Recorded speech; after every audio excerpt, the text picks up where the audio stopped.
જય માતાજી બધા મિત્રોને, કેમ છો? તો મજામાં ને? તો આજે આપણે બનાવીશું માંડવી પાક, એ પણ કંઈક અલગ જ રીતે. તો માંડવી પાક બનાવવા માટે લઈ લીધા છે માંડવીના બી અને પાછી કોપરાનું ખમણ અને આ ગુંદ અને બે આપણે બી લઈશું. એક વાટકો ભરીને માપ કાઢીને લેવાનો છે આપણે બી.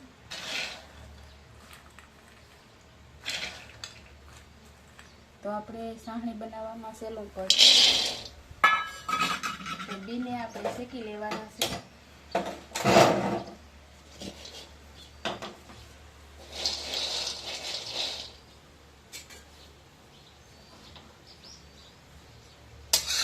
તો આપણે રીસકલી સુધી આપણે બીને શેકાવા દઈશું. બહુ નથી શેકાવા દેવાના, એકદમ કાળા પડી જાય એવા નથી શેકવા દેવાના આપણે.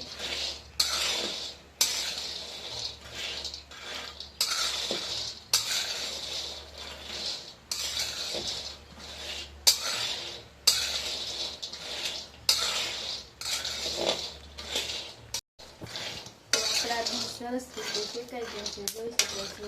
એકદમ કલર બદલી ગયો છે આપણા બીનો. અને આપણે બી બહુ બરવા નથી દેવાના, એટલે આપણે ગેસને કરી દઈશું બંધ. અને આપણે થોડીક વાર ઠરવા દઈએ. બી ઠરી જાય પછી આપણે એની સોતરી ઉખેડી અને પછી આપણે મિક્સર જારમાં આમનો ભૂકો કરવાનો છે.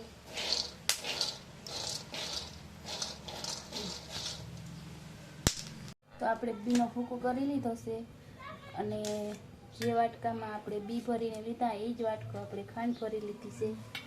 તો આપણે બનાવી લઈશું ખાંડની સાસણી. સાસણી બનાવવા માટે આપણે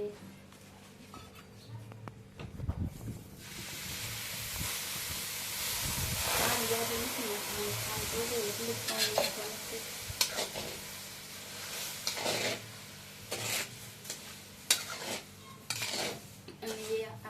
તારની સાસણી બનાવવાની છે.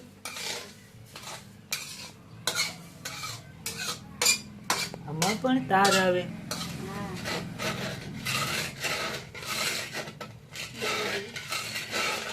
તપી ગઈ હતી.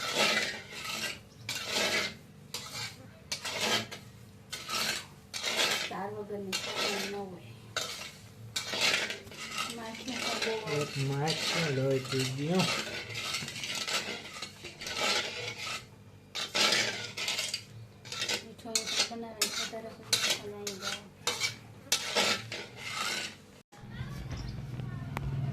સાહણી થાય ત્યાં સુધીમાં આપણે જે વાસણમાં આપણે માંડવી પાક પાથરવાનું છે એમાં આપણે લગાવવાનું છે ઘી અથવા તેલ પણ લગાવી શકીએ આપણે.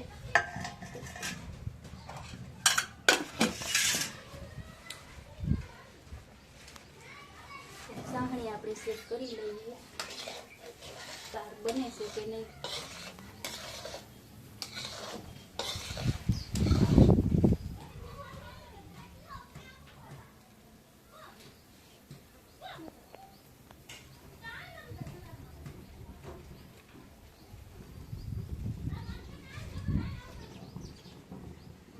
પછી આપણો એક તાર બની જાય છે એટલે આપણી સાહણી રેડી છે.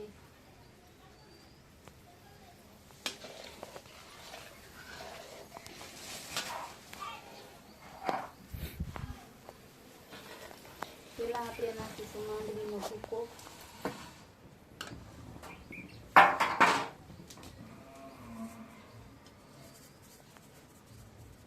અને આપણે નાખી દઈશું ગુંદ.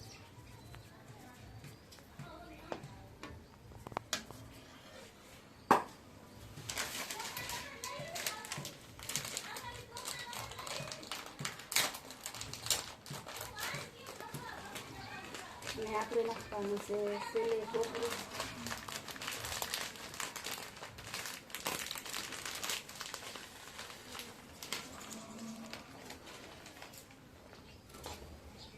અને આપણે કરી લઈશું મિક્સ.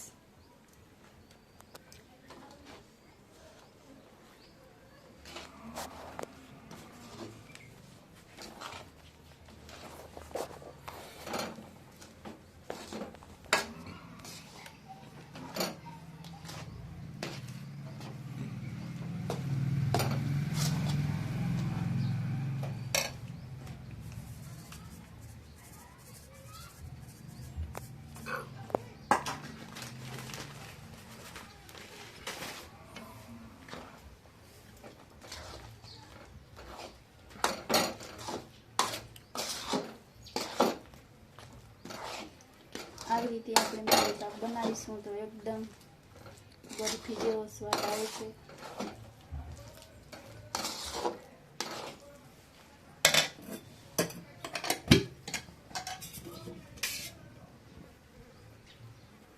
અને આપણે નાખીશું 2 ચમચી જેટલું ઘી.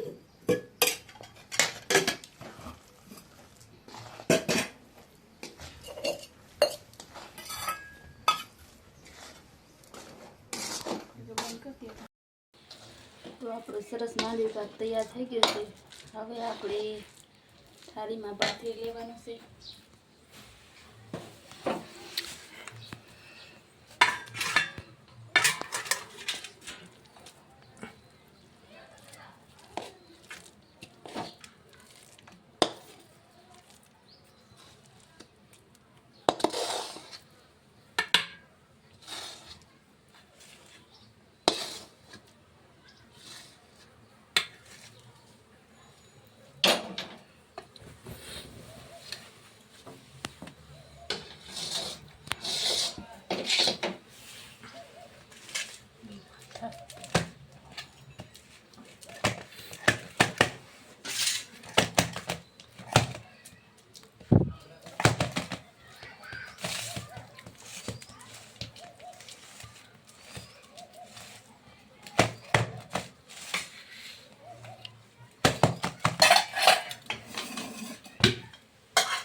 આપણે થોડી ઘીવાળી ચમચી આપણે આવી રીતે પાથરી દઈએ એટલે પાથરવામાં સહેલાઈ રહે.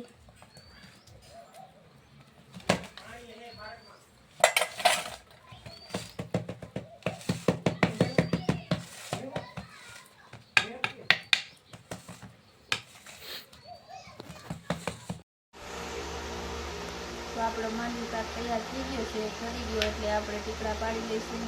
જોઈ શકો છો કેવા સરસ મજાના ટીકડા બનીને તૈયાર થઈ ગયા અને સ્વાદમાં એકદમ ટોકરા પાક જેવો બની ગયો છે. આપણે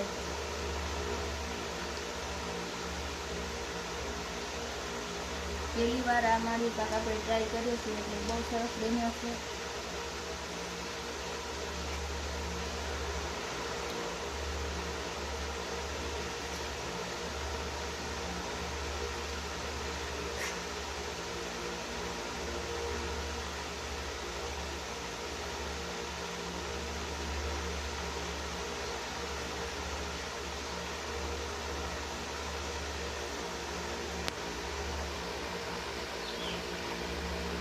માછીઓને પણ બહુ ગમ્યો છે માંડવી પાક. નાખવાનો ગમે મીઠી વસ્તુ. હા મેં ખાવું છે.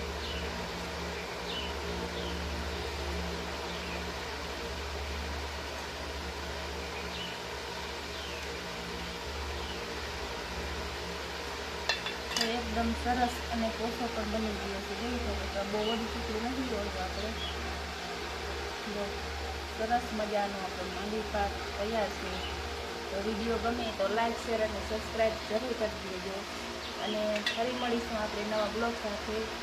ત્યાં સુધી બધા મિત્રોને જય દ્વારકાધીશ, જય માતાજી, આવજો.